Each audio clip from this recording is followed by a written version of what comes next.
Crony capitalism को लेकर है। ये जो टर्म है काफी बार न्यूज़पेपर में अपीयर होती है, तो यहाँ पे देखते हैं इसको लेकर कौन सी स्टेटमेंट सही है। A capitalist society in which the success of the business depends upon the nexus between political class and the business class rather than a free market and the rule of law.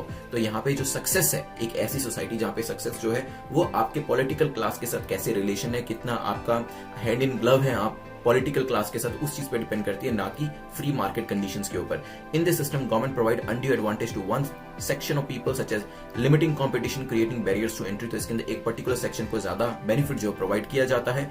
A bakery pays all the staff the same amount of money based on the profitability of the business is an instance of crony capitalism. और third statement के अंदर कह रखा है कि ये crony capitalism का example है। सोचिए इसके बारे में, फिर करते हैं डिस्कशन की ये न्यूज में क्यों था। और वैसे भी ये जो टर्म है क्रोनी कैपिटलिज्म, जब हम लोग प्रिपेयर किया करते थे तब भी ये जो टर्म थी आई थी, and probably I think that was the time जब नई नई ये टर्म को फर्स्ट टाइम न्यूज़पेपर में इंट्रोड्यूस किया गया था।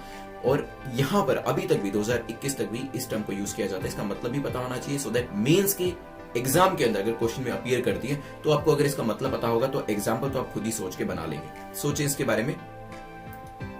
चलिए देखिए, गवर्नमेंट सेटअप्स के अंदर ऐसा काफी बार होता है, जो फर्म्स होती हैं वो पार्टली जो है कोई पॉलिटिशियन होल्ड करके रखता है या उसको कोई फैमिली का मेंबर होल्ड करके रखता है। और क्योंकि वो खुद इंडिविजुअल जो है वो पॉलिटिकल पोजीशन को होल्ड करे हुए है, तो वो जो कॉन्ट्रैक्ट्स होता है उसी फर्म को देता है। फॉर एग्जांपल मान लीजिए देयर इज अ गाय जो कि सीएम है, ठीक है। अब सीएम जो है इसके brothers and sisters, uncles, aunties, parents, बहुत सारे लोग तब निकल आते हैं और उन्होंने क्या कर रखा है, उन्होंने अपनी अपनी फर्म स्टार्ट कर रखी है किसी भी एरिया के अंदर। और गवर्नमेंट के जो सारे कॉन्ट्रैक्ट्स होते हैं वो ज्यादातर उनको ही दिए जाते हैं। तो आप देख सकते हैं किस तरीके से अनड्यू एडवांटेज है वो जो देने की कोशिश वो करी जा रही है। तो यहाँ पे इस चीज को लेकर पूरा आर्टिकल था और उसी आर्टिकल के अंदर क्रोनी कैपिटलिज्म के बारे में दिया गया था। क्रोनी कैपिटलिज्म में यही होता है कि अनड्यू एडवांटेज किसी एक इंडिविजुअल को दी जाती है क्योंकि उसके रिलेशन, मान लीजिए देयर इज अ गाय जो कि ए है, बिजनेसमैन है, there is another guy B जो कि पॉलिटिशियन है। ए और बी के बीच में काफी अच्छी फ्रेंडशिप है, तो ए को जो है सारे कॉन्ट्रैक्ट दिए जाते हैं गवर्नमेंट की, क्योंकि बी जो उसका दोस्त है, उसका भाई है, जो भी हो सकता है यहाँ पर, वो उसको सारे कॉन्ट्रैक्ट्स दिलाता है।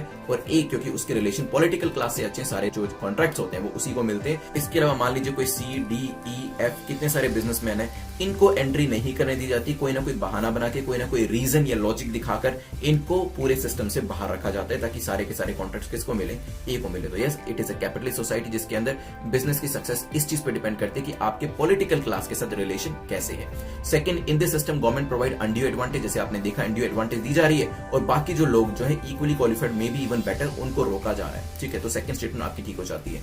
अगर हम थर्ड स्टेटमेंट देखें, a bakery pays to staff same amount of money based on profitability of the business, तो ये सोशलिज्म का एग्जांपल होगा, ना कि क्रोनी कैपिटलिज्म का। क्योंकि जब सभी को बराबर तरीके से ट्रीट किया जा रहा है तो वो आपका एग्जांपल होता है समाजवाद का, सोशलिज्म का, ना कि क्रोनी कैपिटलिज्म का। क्रोनी कैपिटलिज्म में तो ये होता है कि आपने एक बंदे को तो 10,000 सैलरी दे दी, दूसरे बंदे को 1 लाख दे दी और तीसरे बंदे को 1,000 दे दिया, इवन दो तीनों एक ही पोजीशन पे काम कर रहे हैं, एक ही स्किल है तीनों का और एक ही तरीके का काम जो है वो परफॉर्म करके भी आपको दिखा रहे हैं। क्योंकि ऐसा, क्योंकि 1 लाख वाले से आपके रिलेशन बहुत अच्छे हैं और जो 1,000 वाला है उससे रिलेशन आपके अच्छे नहीं है, ठीक है। So when there is a disparity, जब कोई स्किल के अंदर, कोई क्वालिफिकेशन के अंदर कोई भी डिफरेंस नहीं होता, फिर भी इस तरीके का डिस्क्रिमिनेशन किया जाता है, जैसे कि कॉन्ट्रैक्ट्स देने की बात करी गई थी। So that is an instance of crony capitalism. ध्यान रखिएगा, A is the correct answer. Indian economy वाले सेक्शन के अंदर ये पूछा जा सकता है आपसे, प्रीलिम्स के अंदर भी और मेंस के लिए तो वैसे भी काफी इंपॉर्टेंट है। इस टर्म का मतलब आपको पता होना चाहिए। चलिए